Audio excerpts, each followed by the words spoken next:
Hi guys, तो आप देख रहे हैं मार्केट वाला एड।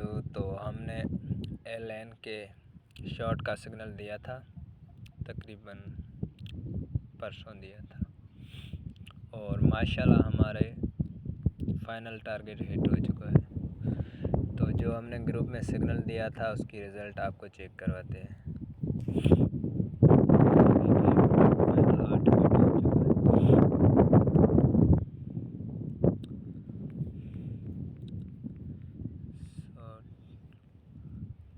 हम तकरीबन 3 से 4 सिग्नल देते हैं डेली ग्रुप में। ये देखें 12:30 बजे हमने सिग्नल दिया था। लिंक शॉट का एंट्री थी 8,400 और 8,330 पे और फाइनल टिप भी हमारी थी 8 पे।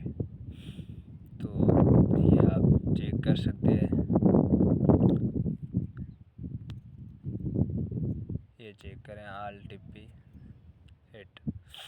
तो इस तरह की वीडियो देखने के लिए लाइक करें, शेयर करें और मिलेंगे नेक्स्ट वीडियो में। अगर आपको ग्रुप ज्वाइन करना है तो फेसबुक बायो में